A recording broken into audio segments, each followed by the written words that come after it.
We often believe that people come into and leave our lives because they are who they are, independent, separate, with their own. However, according to Carl Jung, nothing about these encounters is random.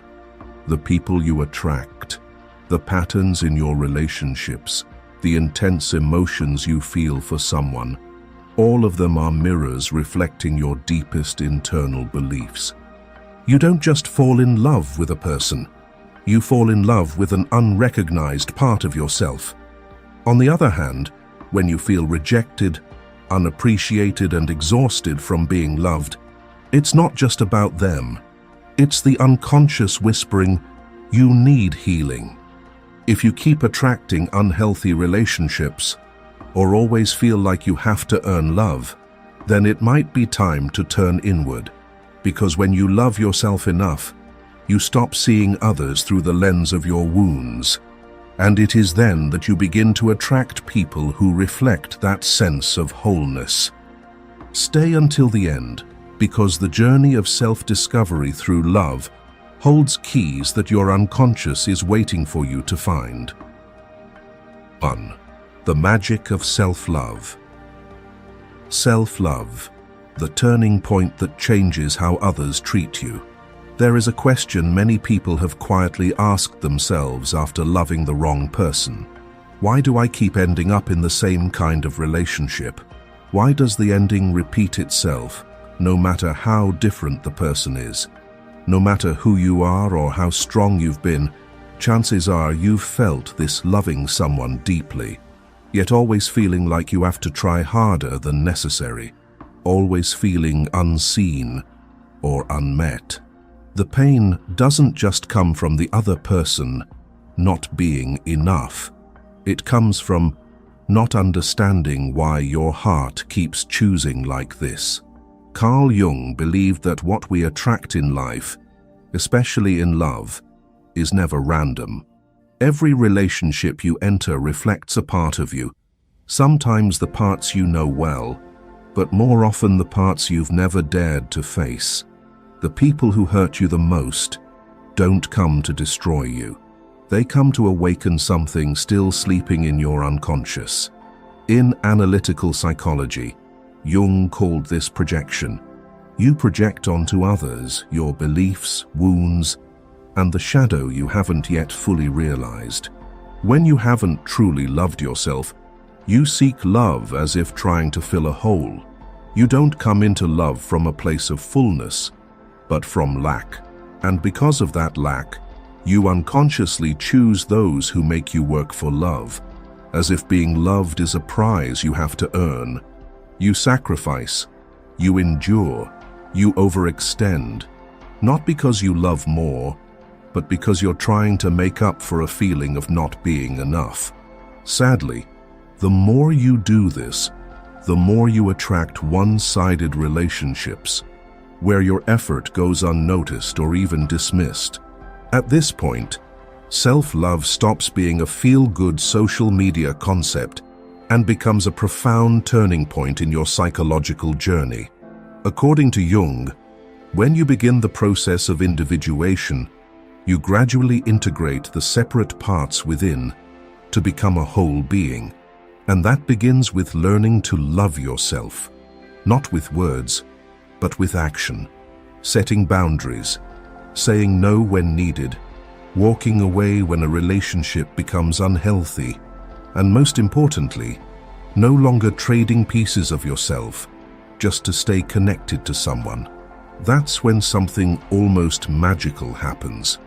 When you no longer need others to love you to feel worthy, when you stop forcing yourself to hold on to someone, the energy within you begins to shift. You stop sending out the signal of lack and start radiating a grounded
June to ask, what part of you keeps choosing this pattern?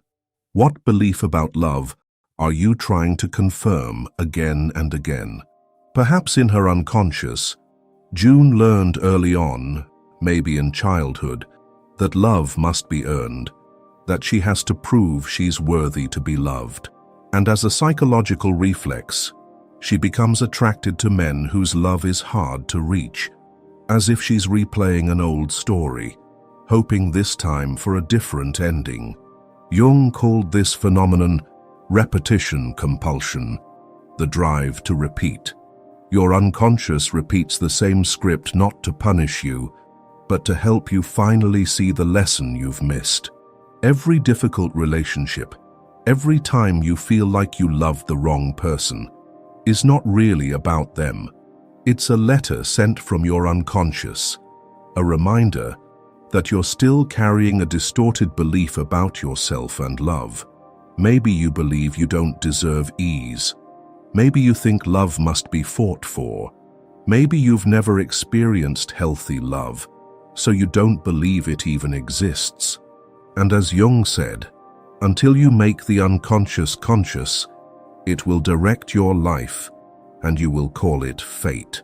Every person who enters your life is a mirror, not for you to see them, but to see yourself in the reflection. Have you ever loved someone controlling, only to later realize you never believed in your autonomy? Have you ever loved someone who kept leaving, and after years, understood that you were the one who never stayed long enough with yourself? We often attract those who trigger wounds that haven't healed. Someone may make you feel abandoned, unloved, or like you have to earn your worth, not because they're cruel, but because they match the pattern of pain already inside you. That's why the emotions with these people are often so intense, not just current feelings, but the surge of buried, unnamed memories rising to the surface. One of the most common signs of projection is when you blame the other person entirely for how you feel. Jung didn't deny that people can hurt us, but he warned, everything that irritates us about others can lead us to an understanding of ourselves. If you feel angry, hurt, or disappointed, take a step back and ask, what is this person reflecting in me? What belief of mine is being activated?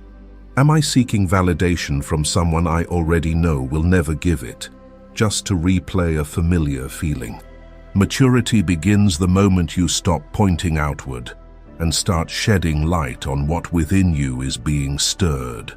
Jung emphasized that accepting the shadow is the most important step in spiritual growth. The shadow holds all the parts of you that you've rejected, the feeling of unworthiness, the need to be loved, the vulnerability, the anger, the jealousy, the fear of being left behind. When you deny these parts, they don't disappear. They return through the people you attract. Someone who doesn't love you enough may simply be the embodiment of the part you never learned to love in yourself. Someone who always leaves may be revealing the part of you that still hasn't truly chosen to stay. So what should you do?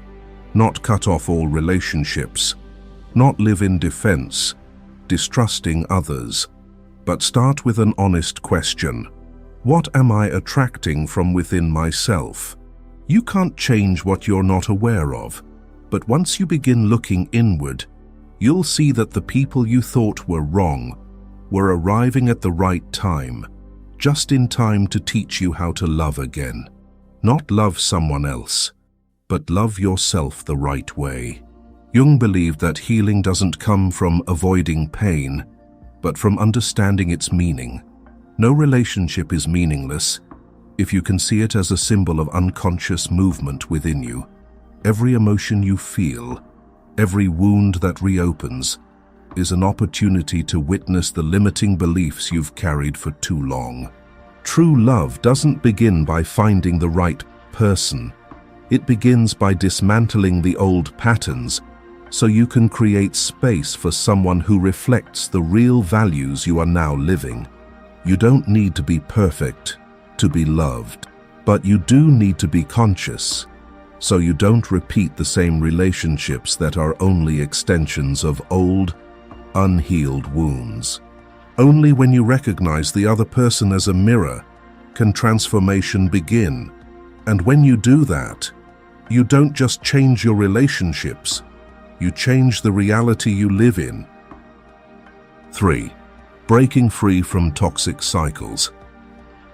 Escaping the pain loop, where you're always trying to prove you're worthy of love. None of us enters life as a blank slate. Childhood experiences, sometimes small and seemingly harmless, can leave deep impressions in the unconscious, quietly shaping how we love, how we give, and how we perceive our self-worth in adult relationships. Carl Jung once said, "Until you make the unconscious conscious, it will direct your life, and you will call it fate."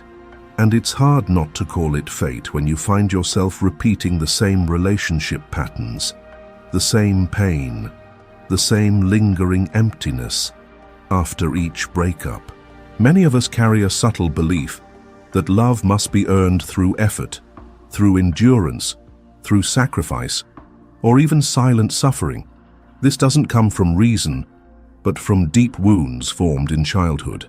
Maybe you grew up in a family where love only came when you were good, or when you achieved something. Maybe you watched a parent endure in silence to keep the family together, and you absorbed that pattern without realizing it. As adults, these patterns don't just disappear, they sink deep into what Jung called the shadow, the collection of all the parts of ourselves we don't recognize, refuse to acknowledge, or outright reject. And it's this shadow that quietly leads us to relationships that reflect the limiting beliefs we carry. You don't love someone just for who they are. You also love them because they offer you a chance to relive a familiar pattern. And you hope, even unconsciously, that this time you'll change the ending. But the loop keeps looping. You give too much again. You worry more. You feel unappreciated, unheard, until at some point, you can no longer tell the difference between love and attachment, between hope and illusion, between sincerity and self-harm. For example, Ali, a woman in her 30s, smart and successful, always ends up with men who aren't ready to commit. They show up fast, intensely, make promises, then disappear when things get deeper. Ali feels abandoned, again and again.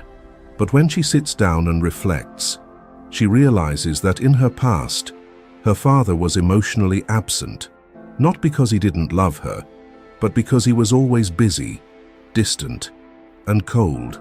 That first love, her father's love, became the template Ali unconsciously repeated in her romantic life. Carl Jung explained this through the concept of complexes, clusters of emotion, memory, and belief stored in the unconscious. They form an energetic field that influences your behavior, feelings, and choices without you even knowing. Each time you enter a similar situation, those complexes get activated, pulling you into the same familiar script. In love, this can be especially dangerous. What's familiar often feels right, even though it's only right for the wound inside you. The person who makes you feel anxious, abandoned, and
You don't lose anything.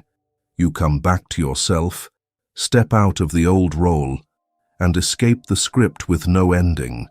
Jung said, "The privilege of a lifetime is to become who you truly are. And to do that, you can't keep loving others with beliefs warped by pain. You need to step out of the familiar, not to find someone new, but to welcome a new version of yourself, one who no longer accepts conditional love, who no longer strains to be enough, who no longer believes that love means suffering."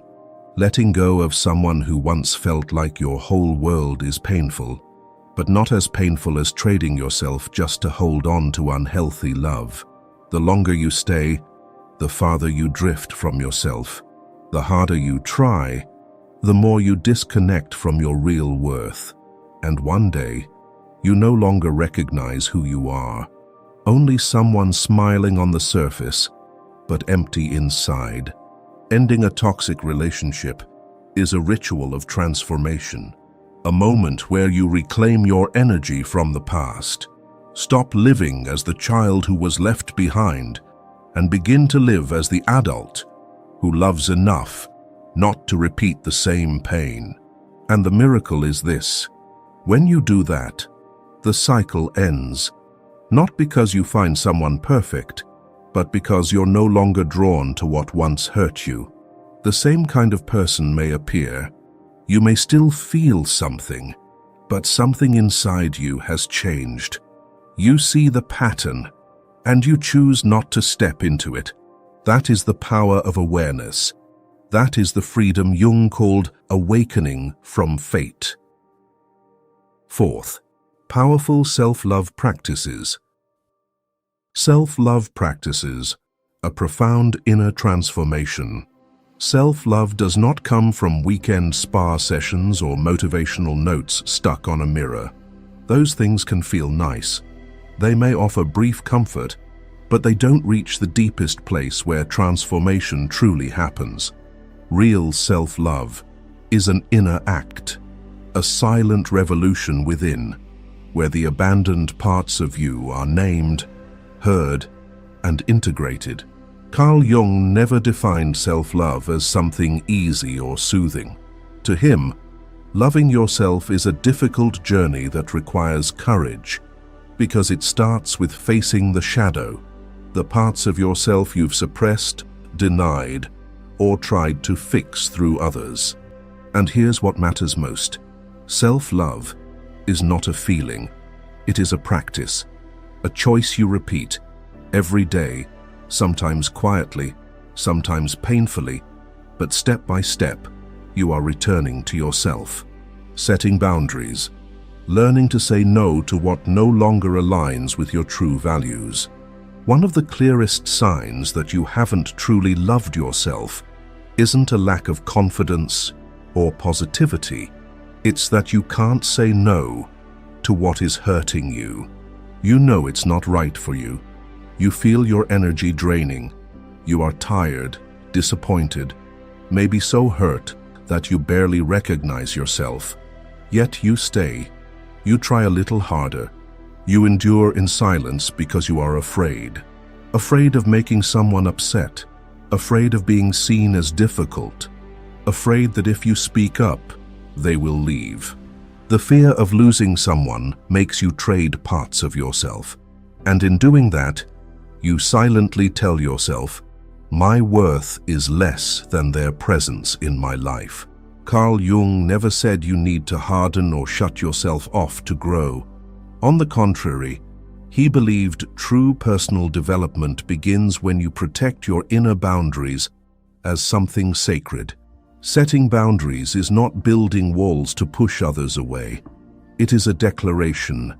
I see myself. I know what I need, and I respect that enough not to allow anyone, including myself, to walk all over it. Every time you stay silent instead of speaking, you deny your inner voice. Every time you say it's fine when inside you're breaking, you are signaling to your unconscious, "My pain doesn't deserve to be heard." And the worst part is, you start to believe that you must suffer to be loved, that being kind means never hurting anyone, even if you are falling apart. But the truth is, loving yourself never means pleasing everyone. Self-love means having the courage to accept that some people may not like you, some may leave, but you will not leave yourself again. Picture this. Someone repeatedly hurts you through words, indifference, or control. Not in a way that's extreme or abusive, but enough that you're always shrinking, always choosing your words carefully, always holding your breath and walking lightly. You are no longer yourself around them, but instead of stepping away, you tell yourself, they probably don't mean it. If I say something, they'll get upset. Just a little more effort. Jung wouldn't tell you to get angry. He would ask you to see it as a symbol. What is this behavior reflecting in you? What belief is being threatened? And most importantly, why are you still allowing it? Saying no is a small act with revolutionary impact. It tells your entire nervous system, your consciousness, and your shadow, we no longer accept being hurt. When you set a boundary, you are not harming anyone. You are simply repositioning yourself in your own life. You stop carrying the emotional weight of others. You stop waiting for someone to finally see your worth. You begin doing that for yourself. And no, saying no doesn't make you mean, selfish, or cold. It makes it clear. The right person for you won't leave because of that. They will respect you more. The wrong person will feel discomfort. They will pull away. And that is a gift. Because boundaries don't end real love. They end illusions. If you've ever felt upset by how someone treats you but didn't dare speak up, you're not wrong. You've just been living through an old version of yourself, shaped by the unconscious belief that you must be nice, good, and silent to be accepted. But now, you can choose again. You can stand up, even with trembling hands and a shaky voice, and say, "This is not okay with me. I will not continue like this." And no matter how the other person reacts, the most important thing is this: you chose yourself. That is when self-love becomes action. Not pretty, not easy, but deep, real, and powerful. Shadow journaling. Recording negative emotions in relationships to understand what within you is being triggered.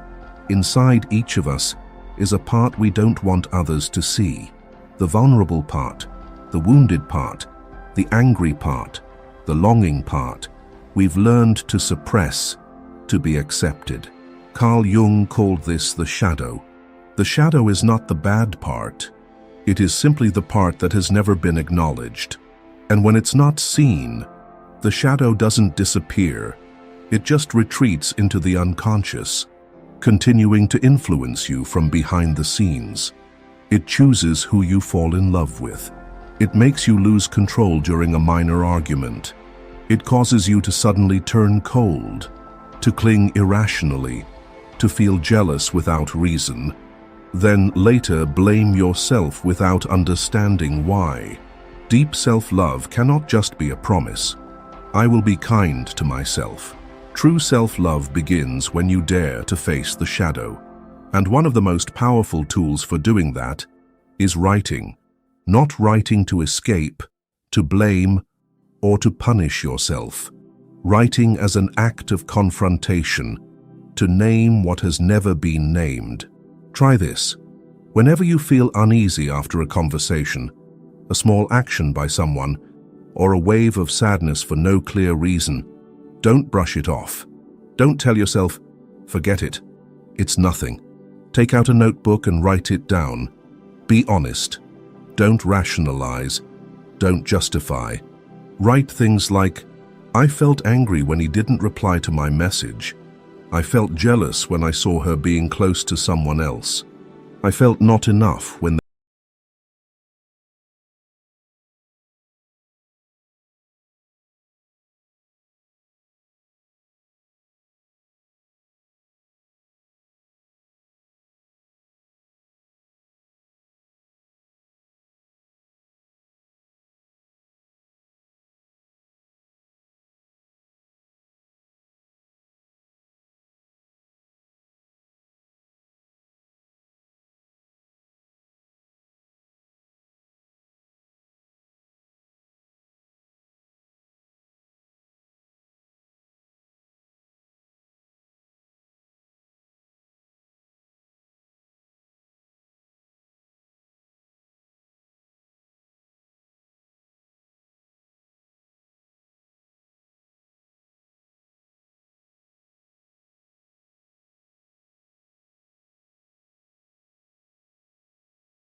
Writing lets you give up the need to behave perfectly and start behaving honestly.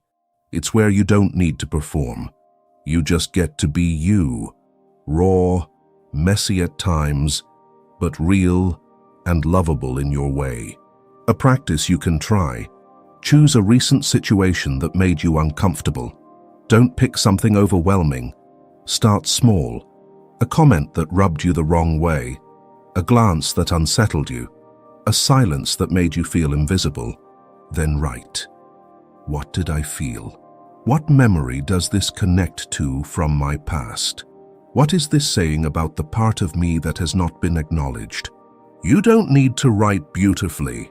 You don't need to write correctly. You just need to write truthfully. And when you do this consistently, you'll start to see an emotional map forming. You'll realize you're not crazy, not weak. You're simply carrying unacknowledged parts, and the shadow is only screaming to be seen. The more you write, the more you'll realize negative emotions are not signs that you're broken, but signals that you need to return to yourself. Writing is how you pause, turn inward, place a hand on your shadow, and say, I see you now. You don't need to scream in pain anymore. And you'll be surprised to discover that once the shadow is written down, it softens. Once placed on the page, anger becomes insight, fear becomes wisdom, old memories become light, revealing how you've been living and how you can begin to live differently from today. Carl Jung once said, "Until you make the unconscious conscious, it will direct your life and you will call it fate." Shadow journaling is how you make the unconscious conscious. You are no longer ruled by what you don't understand. You are no longer drawn into relationships that replay your old wounds. Instead, you become the observer, the one who understands, and finally, the one who heals. Writing won't make you love yourself overnight, but it will bring you back to yourself, one emotion, one memory, one part at a time. And each time you do, you reclaim sovereignty over your inner life. Dialogue with your inner self. What am I seeking in this relationship that I have not yet given to myself? This is a liberating question. Most of the pain in love does not come from real scarcity, but from outsourcing our psychological needs to someone else. You want to feel chosen, loved, important, but instead of connecting with that need directly, you hand it to the other person and hope they'll fulfill it. Jung called this projection. When we project a part of ourselves we have not accepted, we stop seeing others as they are. We see them as mirrors for what we crave or fear. Sitting down and speaking with yourself, through writing, through meditation, through inner dialogue, helps you reclaim responsibility. Instead of asking, "Why doesn't he care about me?" you ask, "What am I needing that I haven't given to myself?" Instead of waiting for someone else to reassure you, ask, "Have I offered myself any reassurance at all?" This is the moment you return to your center, where love becomes the meeting of two whole, independent souls.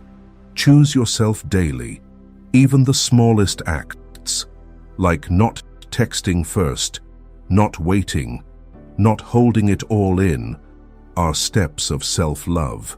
Transformation doesn't happen through grand declarations. It happens in small, steady, symbolic acts. When you choose not to wait for a vague message, you're not just saving time, you're sending a signal to your unconscious. I no longer need someone else's response to feel enough.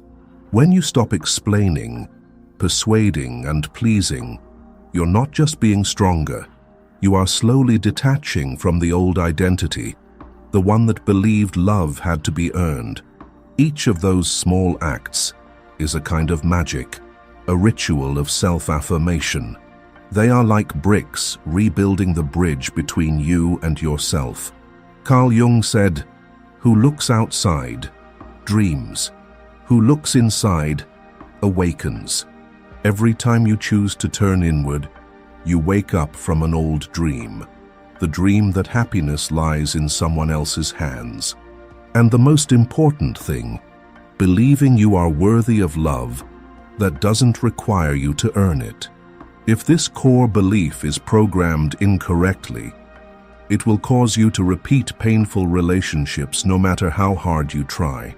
If deep down you believe that you are not good enough to be loved unconditionally, you will keep choosing people who require you to prove yourself, to pay a price, to be endlessly patient. True love does not ask you to trade your dignity, to sacrifice yourself, or to suffer in silence. Real love, as Jung described, is a connection between two individuals who have already learned how to stand on their own.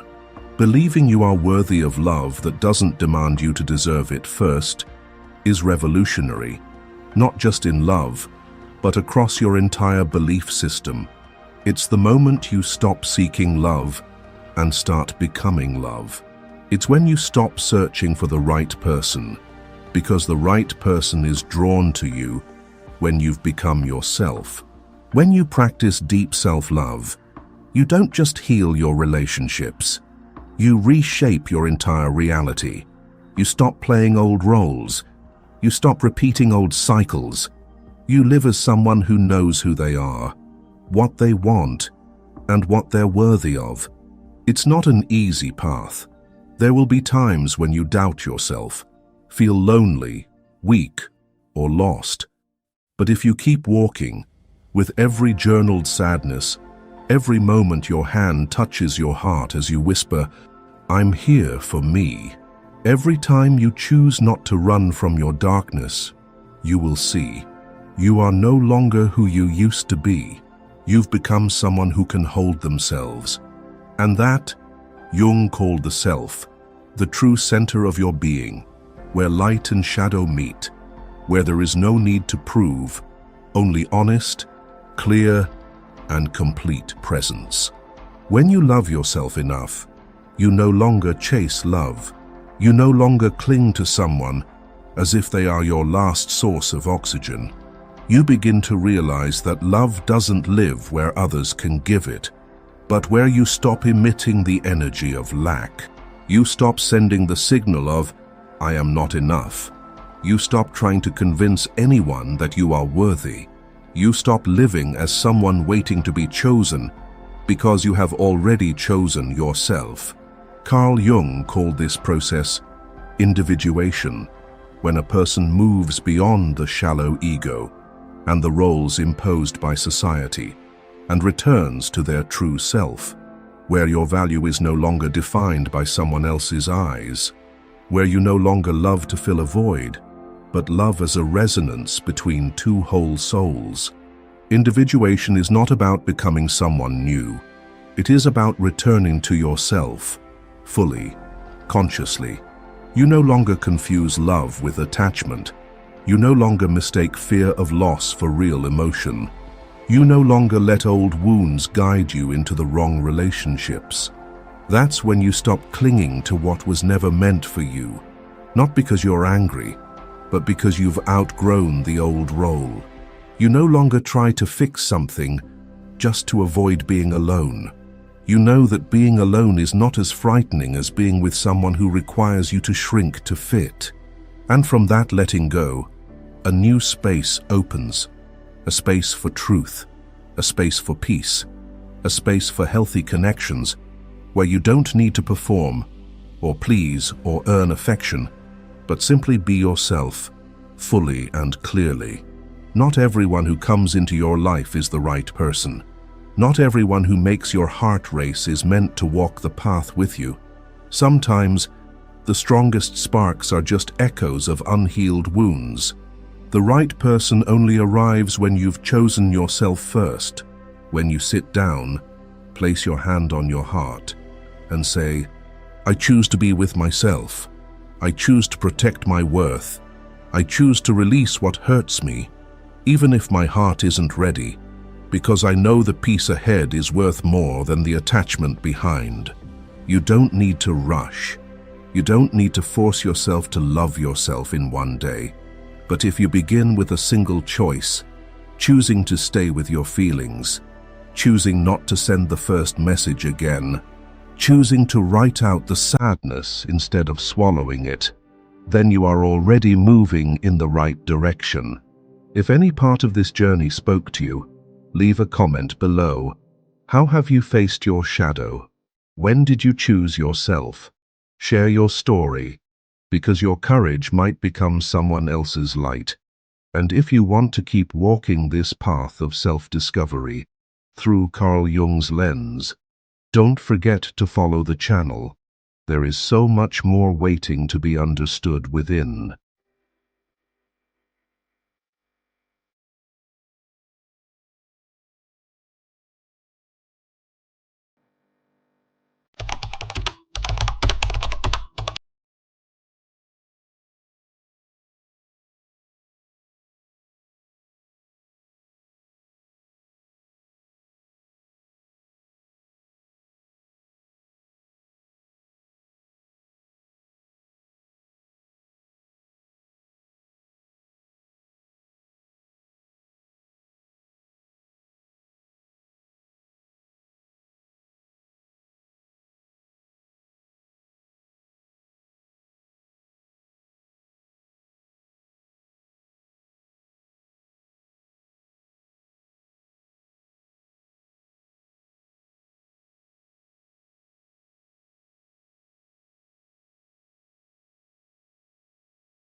Be different, only to fall back into the same cycle.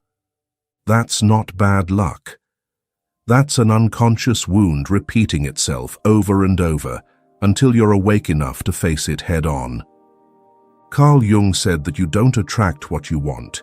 You attract what you are, in the depths of your consciousness, where fears, buried traumas, and limiting beliefs you've long hidden still control you like an invisible string. Take a familiar example. A woman who always falls for cold, distant men who never fully open their hearts. Each time a relationship ends, she says, "Next time I'll choose someone kinder." But the next time, she picks someone just the same, only with a different name and face. Why? Because she hasn't spent time with herself, and deep in her unconscious, she carries an unspoken belief. I'm not worthy of being fully loved. I have to try. I have to prove I'm good enough. And so, she is unconsciously drawn to people who trigger that feeling again, where being loved means striving to be chosen. This is the cruel trap of an unawakened mind. You think you're in love, but you're reenacting an old script with new actors, and you call it love. But no, it's emotional dependency in disguise. Love that stems from lack is not love. It's emotional bargaining. You love, but it's to fill a void, to fill the emptiness, to fill the fear of being alone, to fill the feeling that no one needs you. You love not because you're whole, but because you lack love for yourself. And that's why that love cannot last. It cannot be healthy, because it doesn't come from freedom. It comes from need. And everything born from need will always create some form of dependency. Now, be honest with yourself. When you love, do you find yourself becoming a different person? More sensitive, more vulnerable, more panicked when the other person doesn't respond as you expect? That's because you're not truly loving them. You're clinging to the idea that they can heal you. And that's where the suffering begins. If you recognize you've been this way, leave a comment to let me know that what I'm saying has touched you. Jung called this identification with the wound, when you haven't separated your true self from the part of you that's been hurt. Instead of healing it, you seek someone to carry it for you, to love you enough to make you forget your insecurities, but no one can do that. And so, you keep being disappointed, you keep hurting, you keep demanding, and you keep repeating. Love born from need is like building a house on sand. It seems solid at first, but a single wave is enough to make everything collapse, because it's not grounded in an inner foundation. It depends entirely on the other person's presence, words, and actions. And so, you turn your lover into the keeper of your emotional keys. They leave, you crumble. They stay, you breathe a sigh of relief. That's not love. It's a form of emotional addiction. And that kind of love will always be a beautiful but dangerous illusion.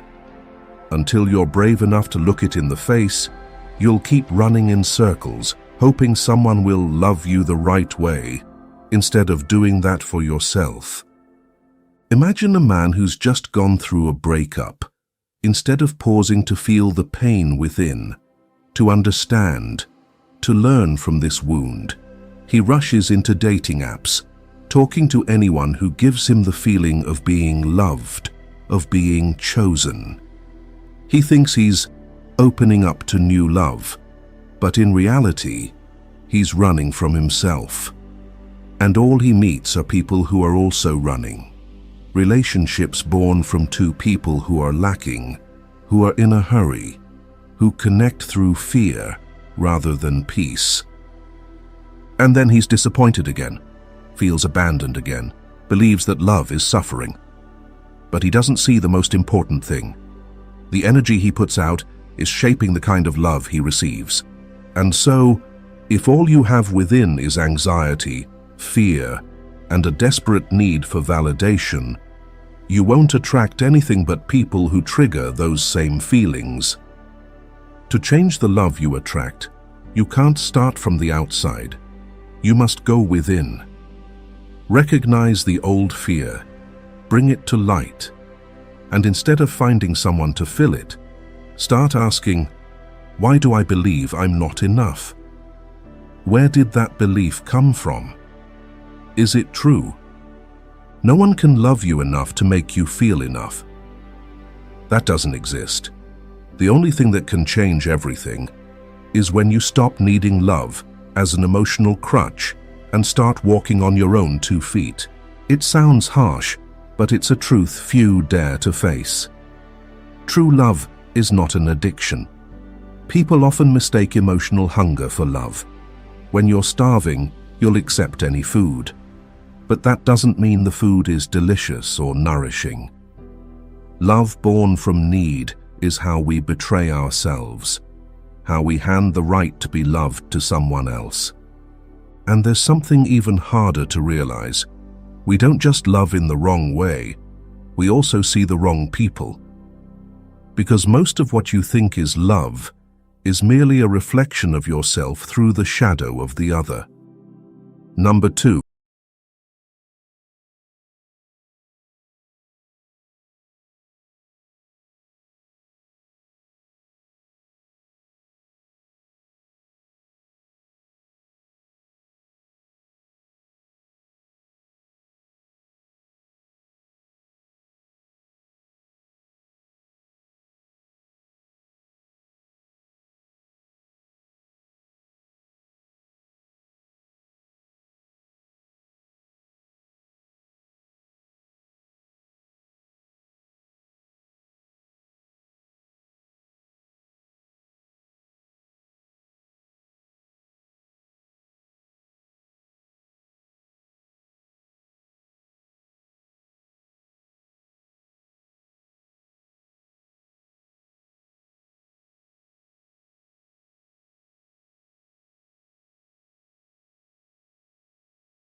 It feels predestined, as if an invisible thread connects two separate life experiences from distinct worlds.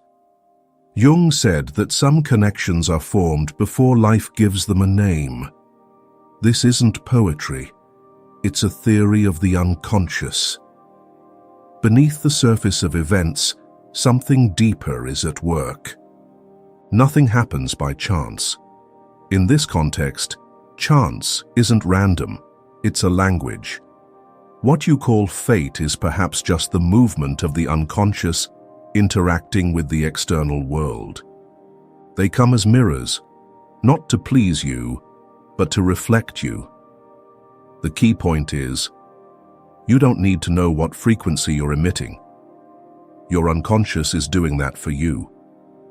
The suppressed desires for love, the feelings of inadequacy about yourself, the beliefs you absorbed as a child but never questioned, all of these are broadcasting energy. And because of this, every person who comes to you carries a message, not to pass by, but to reflect the deepest layers within you. Like a door opening amidst everyday life, they step in and activate a part of you that's been asleep. You might meet someone quiet, distant, who hurts you by making you feel ignored or abandoned. But if you look deeply and honestly, you'll see that the feeling isn't caused by them. It's been within you for a long time, the part of you that always craves and needs love to affirm itself. If at this point you see a glimpse of yourself in this, pause for a moment and leave a sign. Maybe a symbol, a comment below, so others and you know you're not alone in this journey. That's how the shadow within us finds its way to the light. Not through theories or books, but through real people, real emotions, real pain. And that's why, despite the hurt, these encounters are necessary. The truth is, you don't happen to meet anyone. You meet the right person for the lesson you need. The one who hurts you comes to reflect your pain. The one who makes you tremble comes to reflect your false beliefs. The one who makes you feel like yourself comes to remind you, you deserve to be yourself. And that's the trap, because we don't love them for who they are. We love a projected image from within. We love who we think they are, not the real person. When love stems from projection, it's illusory.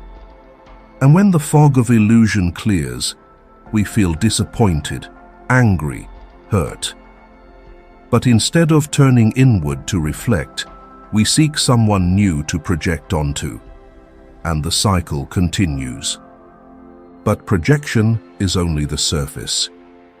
What keeps us trapped in unhealthy relationships at a deeper level is the unconscious energy we emit, the energy of lack. Number 3, the energy of lack. You may not say it out loud, you may hide your emotions, but energy doesn't lie. Others sense your need for love, sense that you're someone who doesn't know how to love themselves, not through words, but through the way you look at them too long, wait for their response too eagerly, stay silent with too much anxiety, or try too hard just to be acknowledged. Carl Jung once said that you don't control what you're not aware of. It controls you. And it's this energy of lack, this intense but invisible craving, that makes love grow cold, no matter how hard you try. Be honest. How many times have you felt overwhelmed when someone didn't reply to your message for a few hours? How many times have you checked their stories, status updates, or photos just to guess what they're thinking, where they are, who they're with?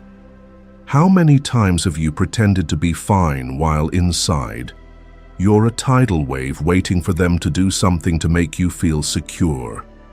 That's the energy of need, and it's not only exhausting for you, it's what makes others gradually pull away from you. In psychology, this is called attachment anxiety, a form of anxious attachment. But in Jung's language, it's a form of unintegrated shadow. When you need love to feel worthy, you're handing your soul to someone else without realizing it. You're not truly loving, you're begging for validation. People don't pull away because you're not beautiful, not interesting, or not good enough. They pull away because they sense the weight of the expectations you place on them to make you feel secure, whole, and worthy. No one can sustain that role for long, and so they retreat. And you feel abandoned again. You believe I'm not enough again, and the cycle restarts. Jung said that where there is desire, there is bondage. Desire here isn't lust, but the absolute need for someone to fill the void within you. The energy of need is vastly different from the desire to connect. Desire comes from wholeness. I want you in my life, but I'm still me without you. Need comes from lack. If you're not here, I don't know who I am. This is the critical difference between healthy love and obsessive love. The challenge is, you can't easily see this energy in yourself because it lies deep in the unconscious, like an undercurrent.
your heart or clinging.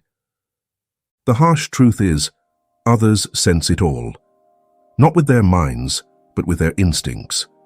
And human instinct avoids invisible pressure. Even if someone loves you, if they feel trapped by your energy, they'll pull back. Because they too need space to be themselves. To keep love, you don't need to try harder. You need less. When you no longer love because you lack, but because you want to connect, you start emitting a different energy. The energy of someone who is themselves, who doesn't need saving, doesn't need validation, and is simply present. But to be fully present like that requires more than changing behavior. It demands a deeper process, the journey back to your true self. This is what Jung called individuation. Number 4, individuation, the key to true love. Carl Jung called individuation, the process of becoming wholly oneself, the most important journey a person can undertake in life.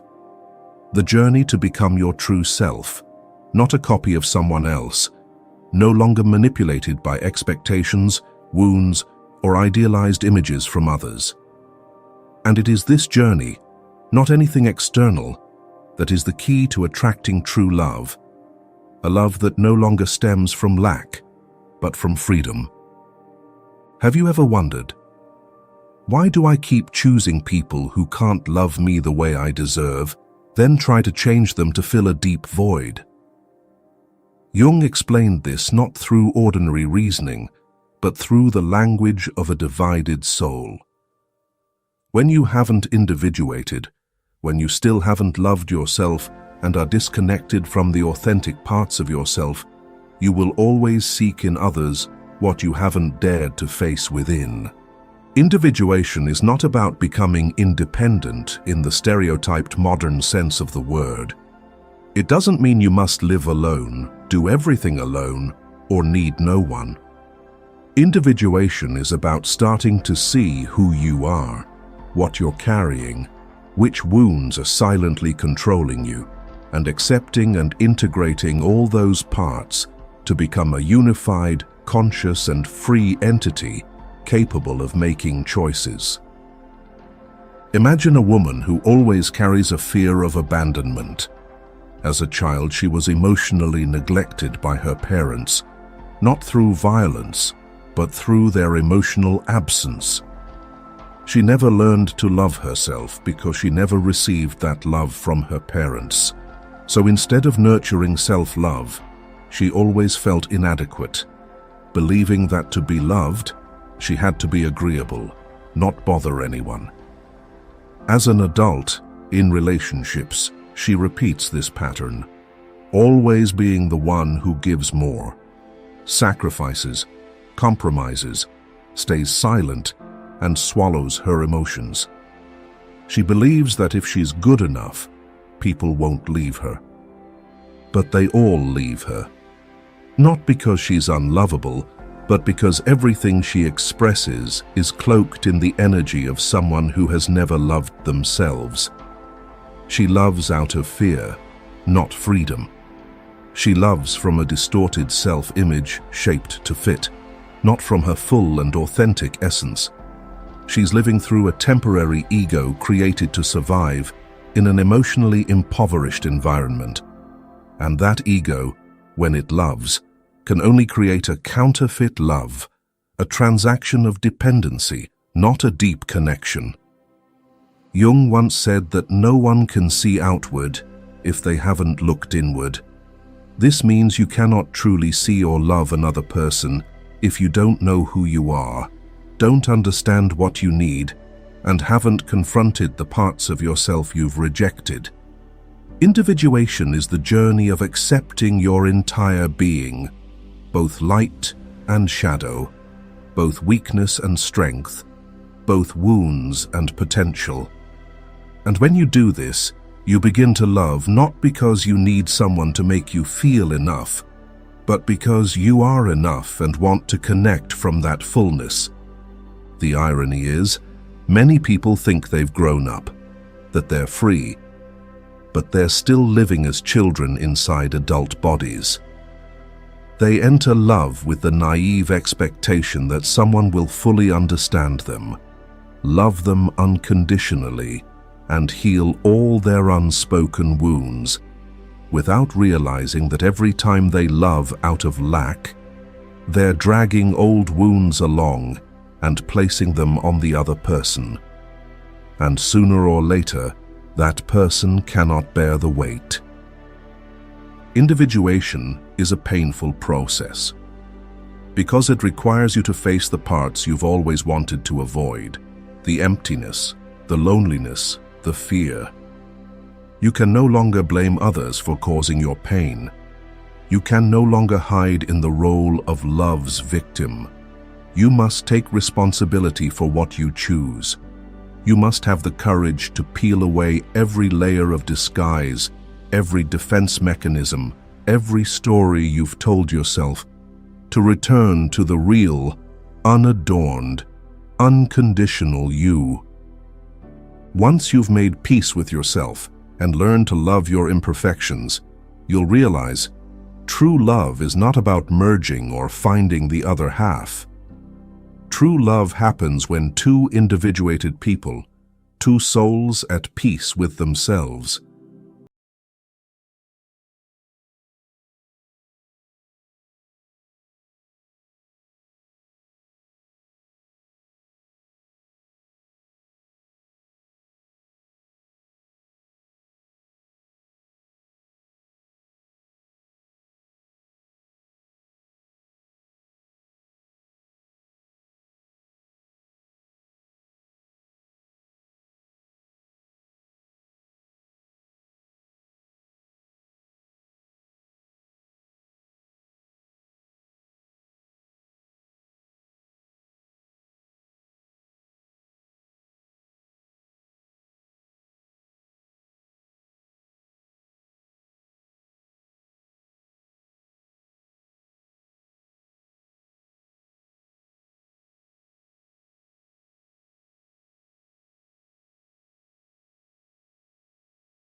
Psychology as a rosy therapy.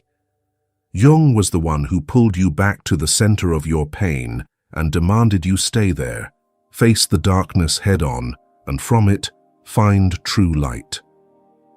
In the journey to heal from the energy of dependency, you'll have to do what few dare. Stay alone, awake, without escaping, and learn to return to yourself step by step. Below is a simple yet powerful psychological exercise to help you nurture self-love. If you're brave enough to try it, comment below, "I'm ready to change," so we can embark on this journey together. The first exercise begins with reflecting on your current or past relationships. Ask yourself, what is my current relationship reflecting? Am I in a relationship where I'm always the one texting first? Always the one making peace after every fight? Always the one sacrificing comfort to keep the peace? Dig deeper. Where in this relationship am I being neglected? Perhaps you hesitate to set boundaries out of fear they'll leave. Perhaps you feel lonely even in a relationship because you stopped sharing your true feelings long ago. These are signs that you're abandoning yourself in this love. And starting today, I want you to commit to yourself to pause all behaviors driven by the need to be loved or reassured. This means don't text to check in, even if you miss them, even if you worry they're upset, even if you want to confirm they still care. You don't need to check. You need to trust that if someone truly connects with you, they'll show up out of their desire, without prompting or reminders. You don't need a reply to know your worth. You don't need your name lighting up a screen to know you deserve love. Your value doesn't lie in someone else's response. It lies in the commitment you make to yourself. The second exercise: practice intentional solitude. Being alone isn't passive loneliness, where you curl up with your phone, waiting for someone to ease your emptiness. This is purposeful stillness, choosing to silence external noise to hear your inner voice more clearly. Try these steps. Journal your emotions daily. Every morning or before bed, write down everything you feel: confusion, pain, anger, excitement. It doesn't need to be eloquent or polished, just honest. Writing untangles the unconscious, bringing the light of awareness to where emotional darkness reigns. Next, face loneliness without avoidance. Instead of filling the void with movies, social media, food, or random texts, sit still. Truly sit. Feel the emptiness spread from your chest, your stomach, the invisible space around you. Don't rush to fill it. Ask it, where did you come from? What do you want? In that silence, you'll start hearing sounds you've always tried to drown out: your heart's voice, old memories, outdated beliefs, unhealed wounds. These aren't enemies. They're the map guiding you back to yourself. The third exercise: focus on nurturing your inner world. Ask yourself how much time you've spent trying to be loved by others. How much energy did you pour into becoming someone's ideal? It's time to reclaim that energy and give it to yourself, not through superficial self-indulgence, but by truly building an inner foundation. Care for your body, recognizing it as your most sacred temple, the vessel holding every emotional wound. A balanced diet, enough sleep, and daily movement don't just make you healthier. They reduce the unconscious stress that makes you prone to dependency. When you feel clearer in your body, you make clearer emotional decisions. Embrace creativity. Write, draw, play music, design, cook. Anything that makes you feel you're creating, living, and connecting with the world through your abilities.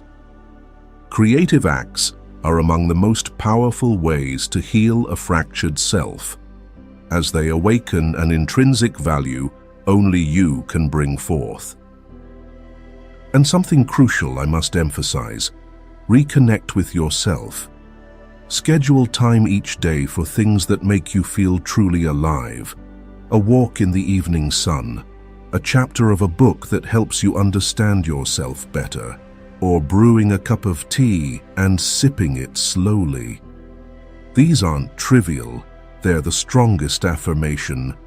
I choose to stay with myself. I no longer need to escape. When you do these things, you're not just withdrawing energy from others. You're transforming yourself from within. You're telling your subconscious, I'm ready to stop loving out of need. I'm ready to love from fullness.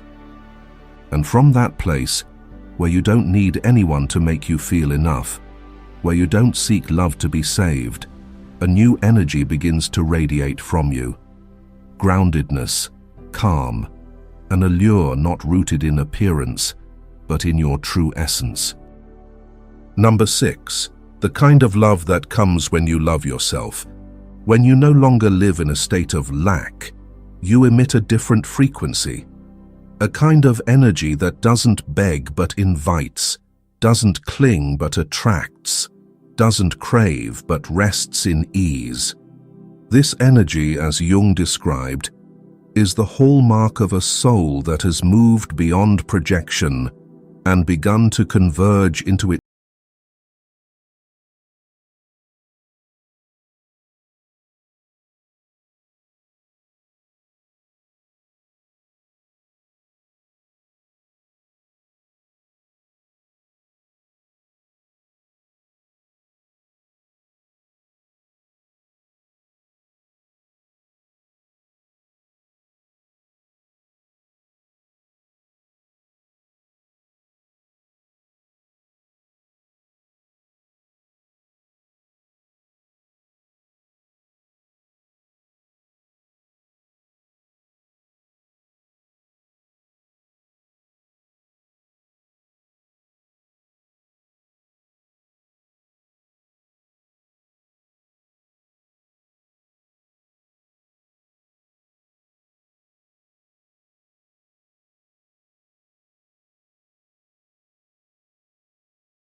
no longer a reward for being good enough.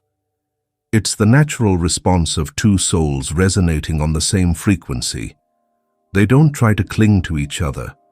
They don't try to control each other. They don't stay together out of fear of loss.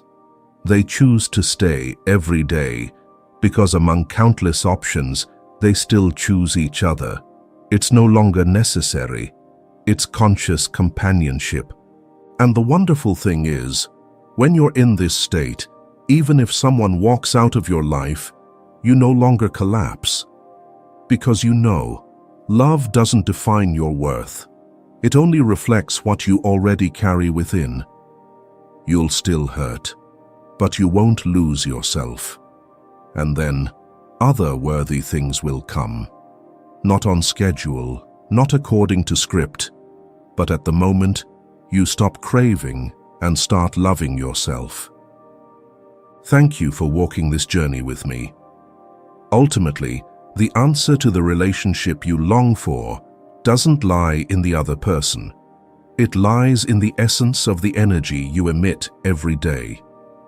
And the miracle is, you can change that whenever you choose to pause, turn inward, and start putting yourself first, just as Jung told us.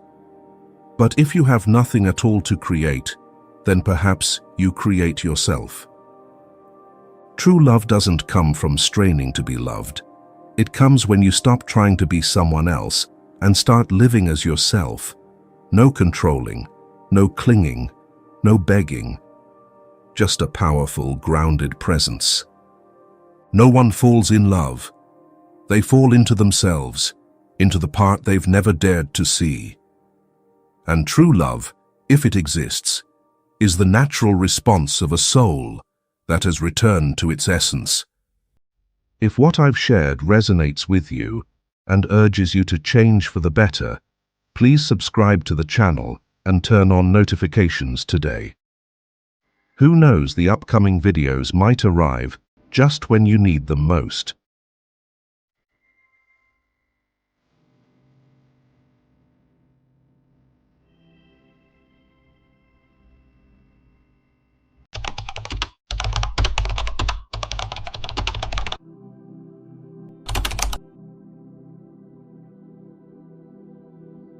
In life, we often carry within us the desire to control everything, from careers and relationships to our own emotions. We worry when things don't go as planned and feel lost when the future becomes uncertain.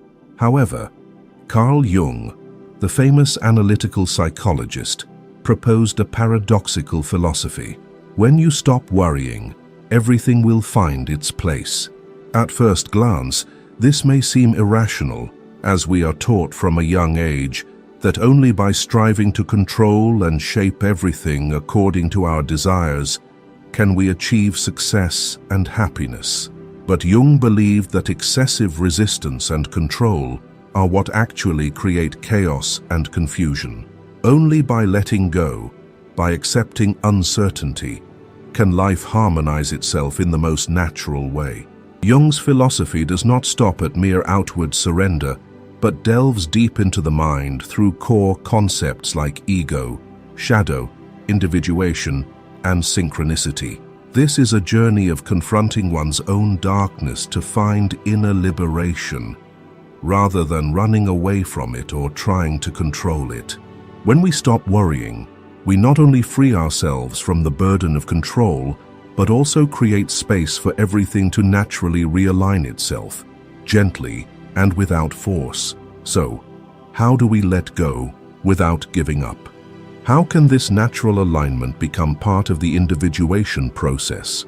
Let's explore this philosophy through the lens of Carl Jung.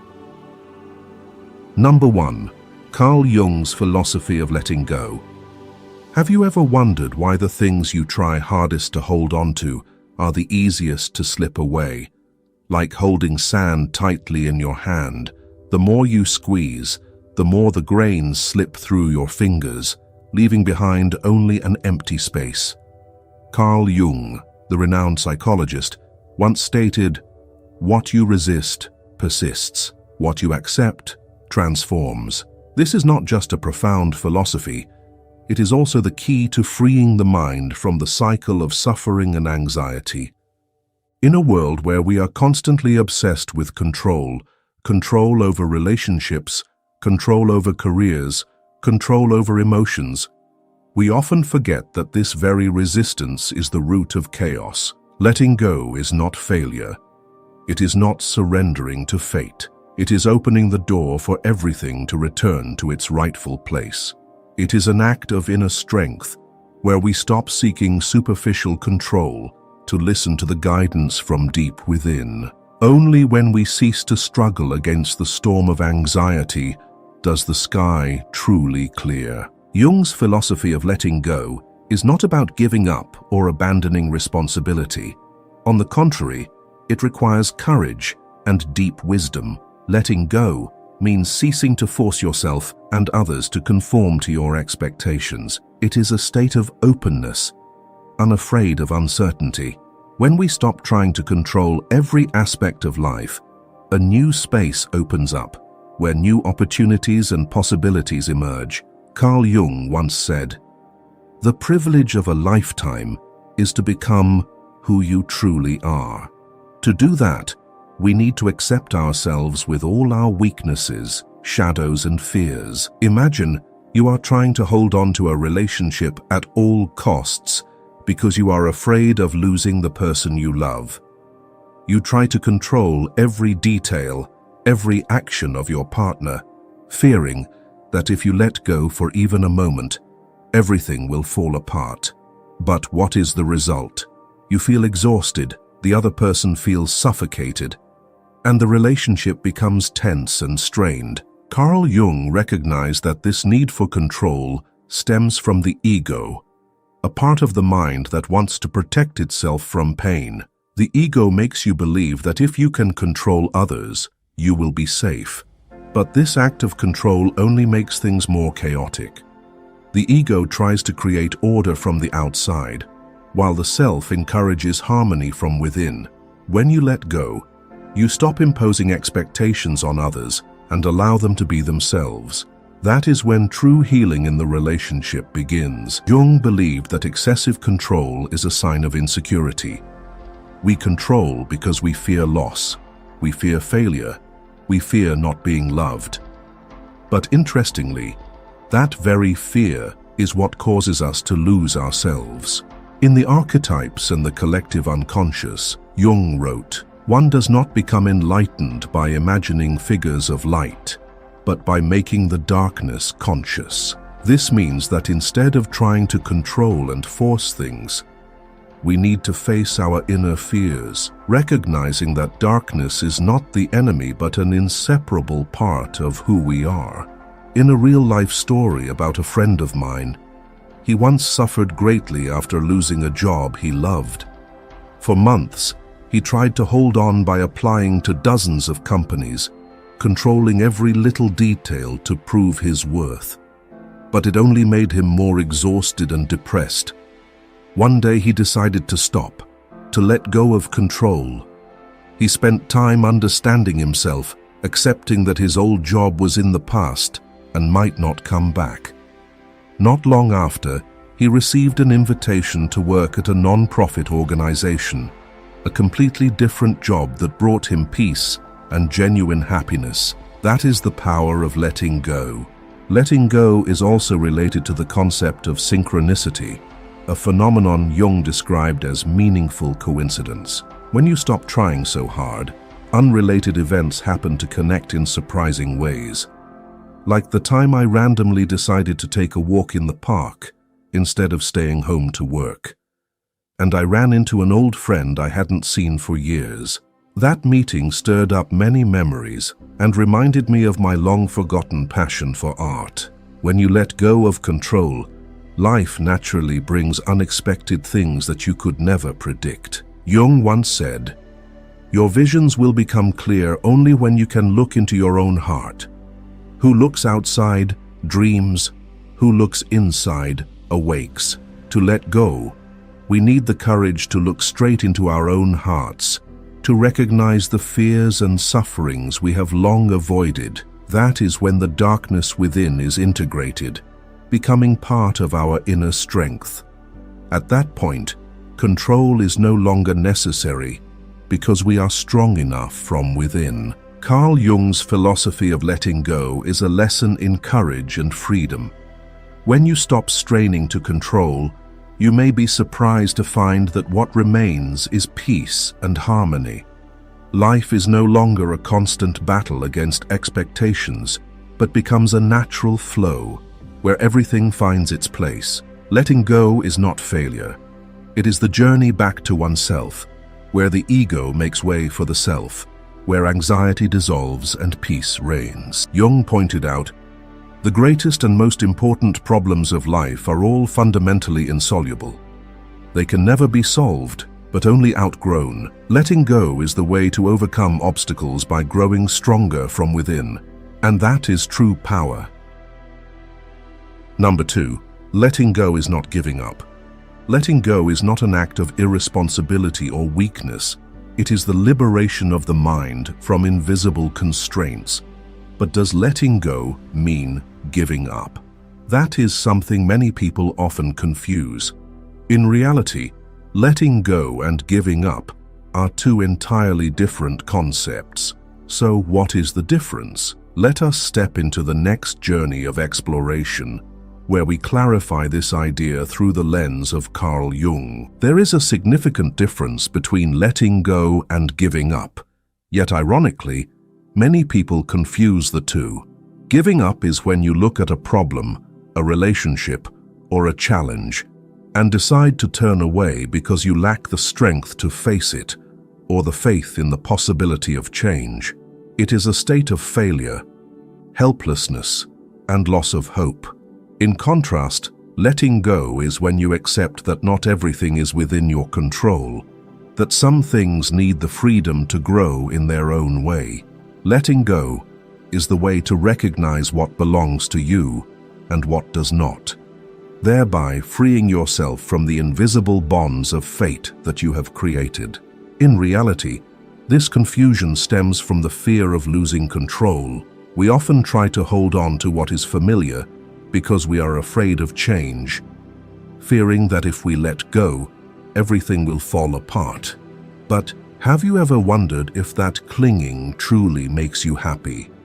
Take a simple example. A person in a toxic relationship where hurt and suffering repeat over and over, yet they still try to control the other person with the hope that things will change. They believe that if they are persistent enough, everything will get better, but the truth is, nothing changes. Carl Jung explained this through the concept of individuation, the process of becoming oneself. It is when a person begins to understand themselves, recognize what belongs to them, and is ready to let go of what no longer serves their personal growth.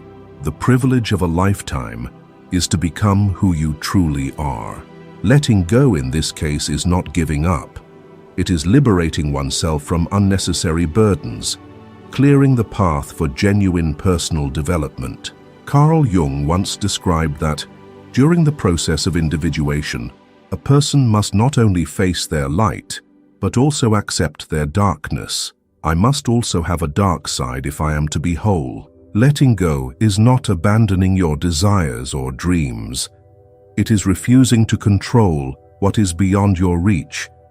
It is stopping the attempt to change others, stopping the imposition on situations you cannot alter, and instead focusing on internal development. It is like someone who tries to change their partner's personality in a relationship.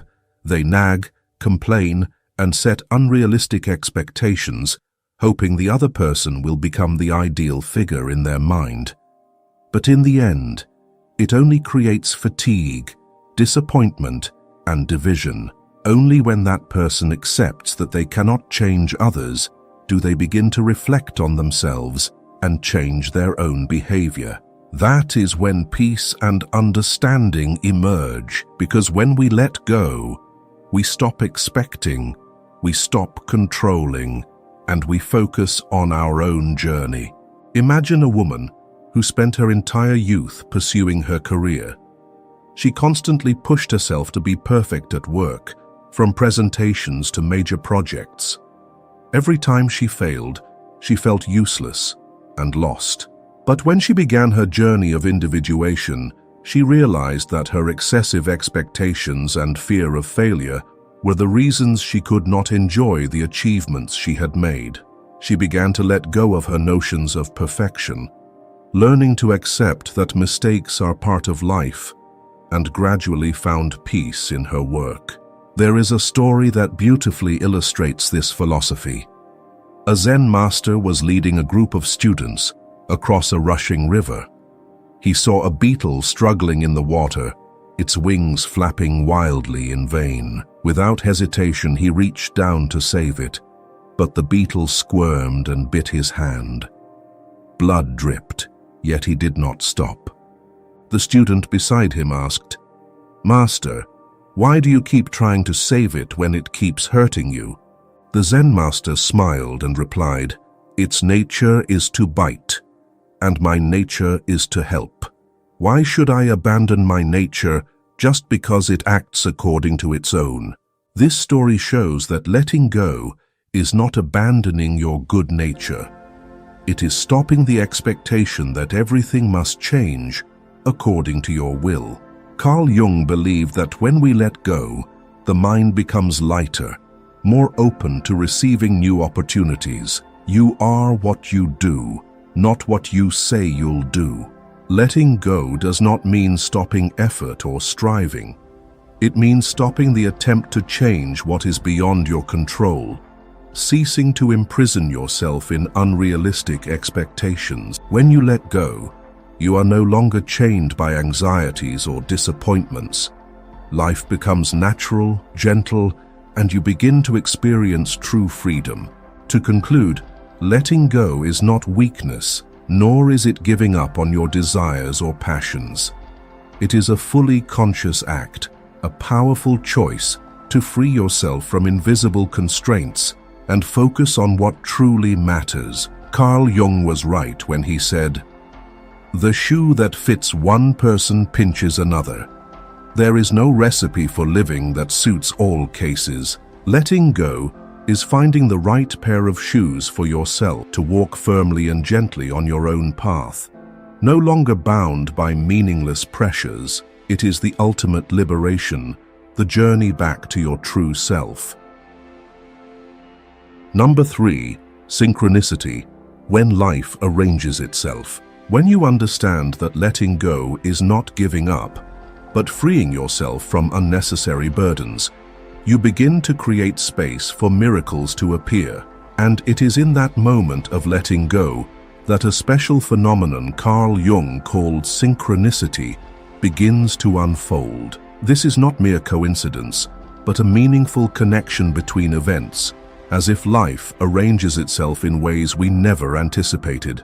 Have you ever experienced seemingly random moments that changed the course of your journey? If so, join me as we delve into this miraculous phenomenon. Have you ever experienced the strange feeling of thinking about an old friend after many years without contact, only for them to unexpectedly appear the very next day amidst a crowd of people?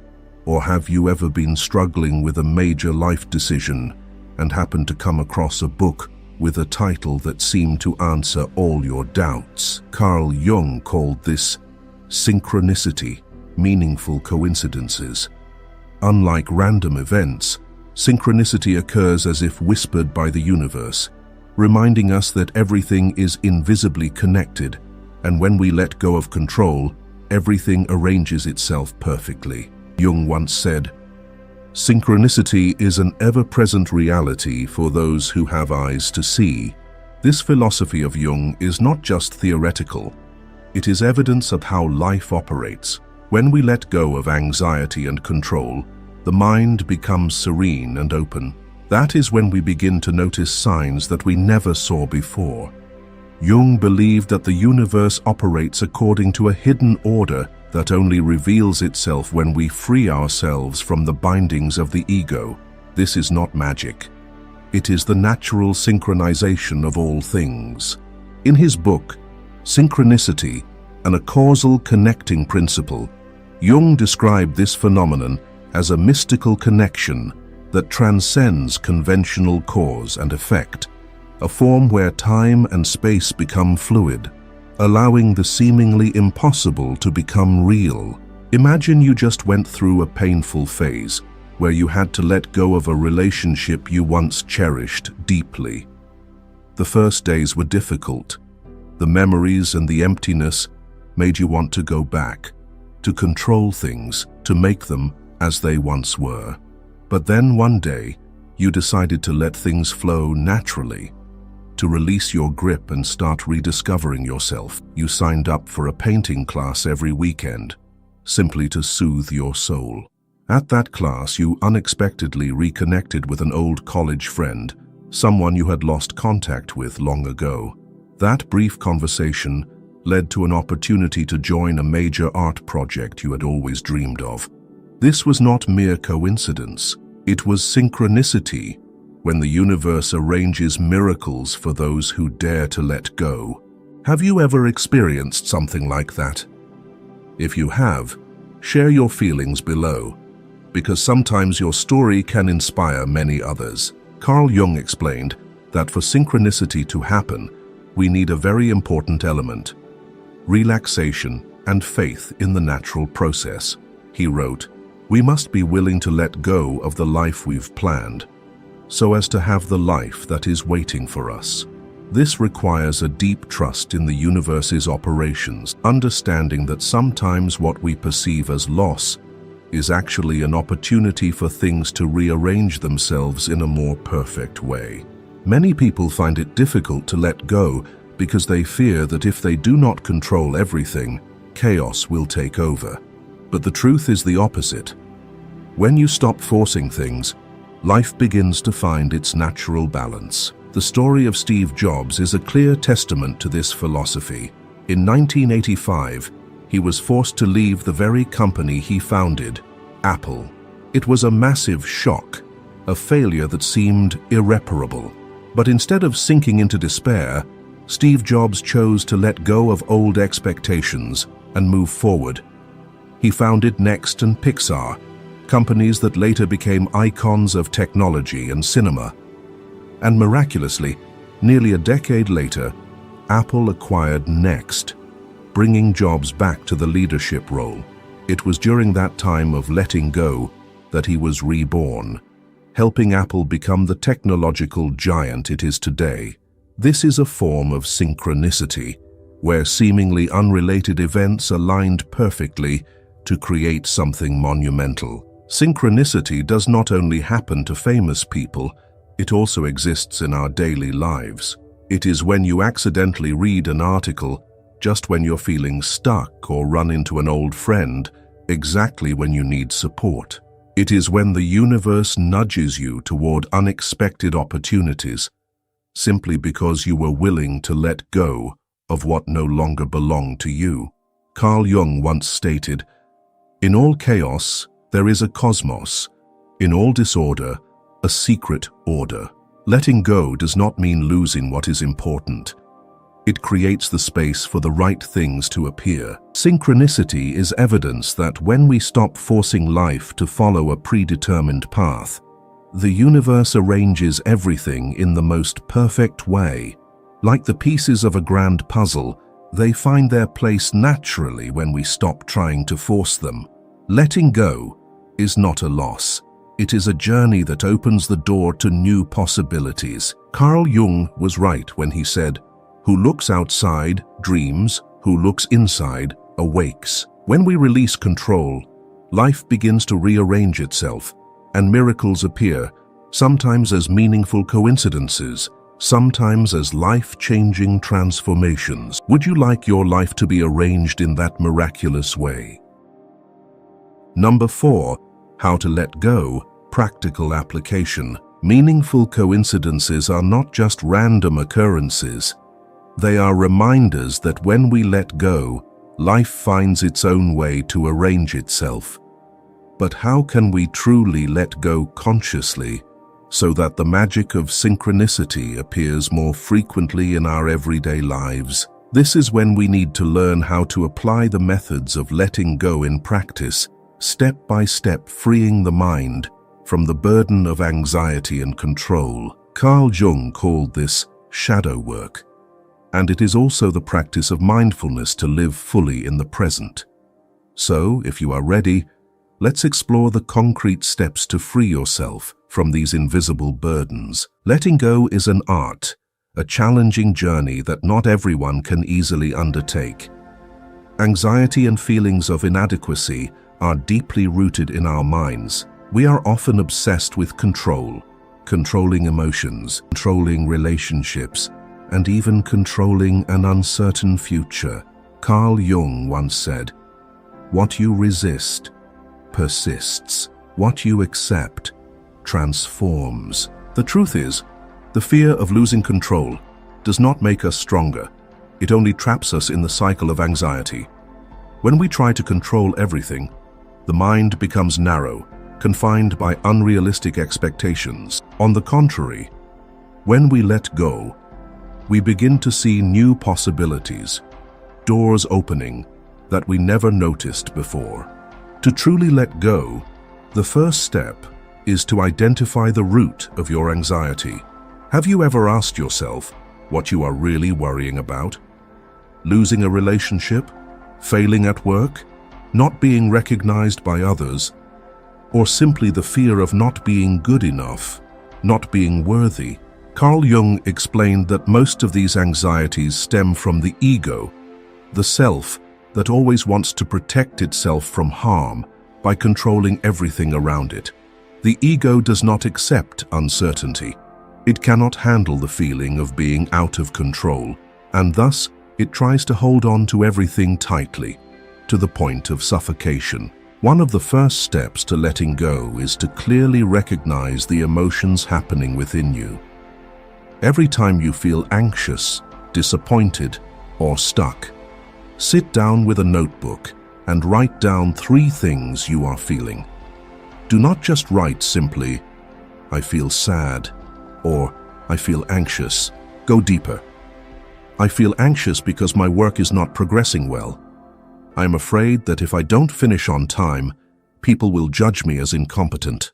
When you write down these thoughts, you are bringing those vague emotions into clarity and consciousness. This exercise not only helps you identify your worries, but also lightens the burden of them. When you take those feelings out of your mind and put them on paper, they no longer swirl around endlessly in your head. A small tip to optimize this exercise is that each time you finish writing, ask yourself, is this really as terrible as I think it is? And if the worst happens, what could I do? This helps you mentally prepare and also realize that fears are often just exaggerations of the mind. A young woman always felt anxious before her presentations at work. She feared she would forget her points or be judged by her colleagues.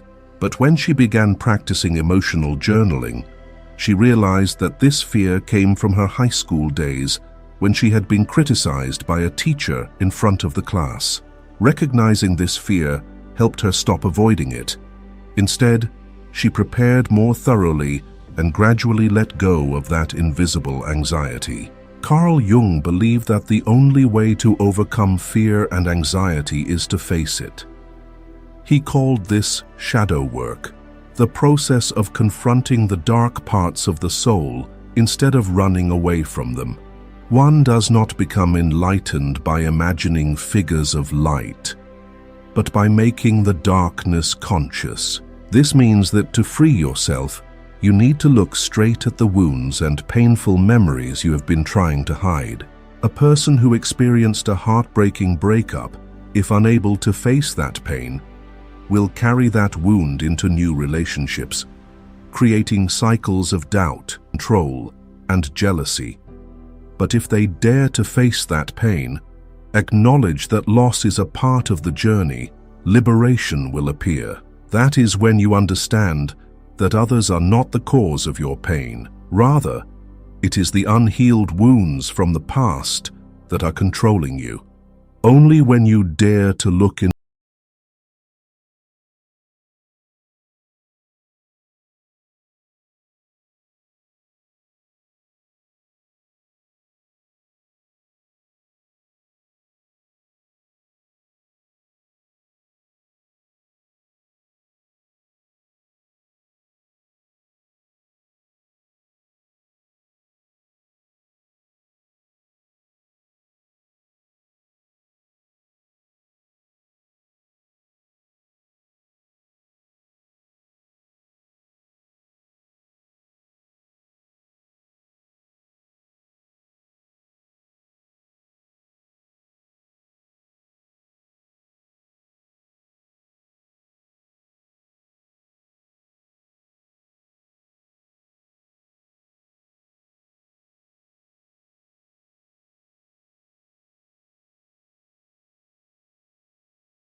is mindfulness. This is a method that helps the mind return to the present, without being entangled in the past or worried about the future. Jon Kabat-Zinn, the founder of the modern mindfulness movement, once defined it as, mindfulness means paying attention in a particular way, on purpose, in the present moment, and non-judgmentally. When practicing mindfulness, we learn to release unrealistic expectations and accept reality as it is. You can start simply by paying attention to each breath, feeling each step, listening to the sounds around you without trying to control them. Meditation is an excellent method to help the mind become calm and free from the cycle of anxiety. Each morning, take 5 minutes to sit quietly. You don't have to sit in a traditional meditation posture. Just sit comfortably, close your eyes, and focus on your breath. Feel each inhale and exhale, gentle and steady. When your mind starts to wander, gently bring your attention back to your breath. No forcing, no attempting to stop your thoughts. Just observe and return to yourself. Imagine an early morning sitting down with a warm cup of tea. You close your eyes and take a deep breath. Feel the aroma of the tea, the warmth spreading through your fingertips. Listen to the breeze passing through the window. This is mindfulness.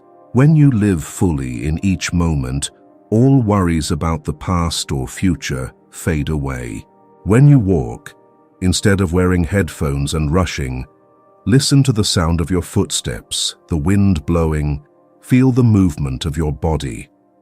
When talking with loved ones, truly listen instead of planning your next response. Living fully in the present helps you escape the torment of the past and anxiety about the future.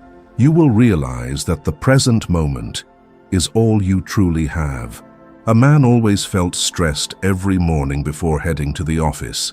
He would check his phone and work emails the moment he opened his eyes, pulling his mind into a spiral of anxiety. But after trying just 5 minutes of meditation each morning, he noticed a remarkable difference. Instead of rushing through his schedule, he started his day with calmness and a sense of peace. Everything seemed to become lighter and less pressured. Instead of thinking about letting go of big things, start with small things. Every day, choose one thing you usually cling to and let it go. It could be the habit of constantly checking your phone or the obsession with an old mistake. Simpler still, try to let go of the stress of being stuck in traffic. Instead of getting frustrated, turn on a favorite song and enjoy the moment. By letting go of small things, you are training your mind to accept uncertainty without needing to control it. This is the first step towards inner freedom. Carl Jung once said, "We cannot change anything until we accept it." Condemnation does not liberate, it oppresses. An office worker was obsessed with checking work emails constantly, even after work hours. He worried that if he didn't respond quickly, things would go wrong. After practicing letting go little by little, he began turning off email notifications after 8 p.m., dedicating time to his family and himself. Surprisingly, nothing terrible happened. Instead, he felt freer and less stressed. Letting go also requires an important element: accepting what cannot be changed. Many people find it difficult to let go because they fear that if they don't control everything, chaos will ensue. But the opposite is true. When you stop forcing things, life begins to find its natural balance. Carl Jung once said, "I am not what happened to me. I am what I choose to become." It is a reminder that real power lies in our choices, not in trying to change what cannot be changed. Letting go is not surrendering. It is opening a new door where freedom and serenity are waiting. Every day you practice letting go, each small exercise to free your mind is a step on the path to inner peace. When we get used to relaxing, mental burdens gradually fade, leaving open space for freedom and serenity. And that is the greatest meaning of letting go that Carl Jung wanted to convey. Letting go is not a loss. It is a journey of liberation to find yourself, a journey to free yourself from the chains of expectation and control. Letting go is not an end, but the beginning of a deeper understanding of oneself, a pathway back to inner peace. Carl Jung's teachings are a powerful reminder that by releasing the need for control, we allow life to unfold in its perfect design, leading us back to who we truly are. Letting go is not failure, nor is it giving up on dreams or desires. On the contrary, it is the most courageous act one can do to free themselves from invisible chains, from nameless fears and anxieties that have imprisoned the mind for far too long. Letting go is a journey of looking deep within the self, a process of purifying what no longer fits, so that each step becomes lighter and more serene. Life is a flowing stream, and we cannot control everything. There will be losses, failures, and inevitable wounds. But that does not mean we are trapped in suffering. Letting go is the way to open ourselves to change, to welcome new things, and to allow the universe to arrange everything in its natural order. As Carl Jung once said, we must be willing to let go of the life we've planned, so as to have the life that is waiting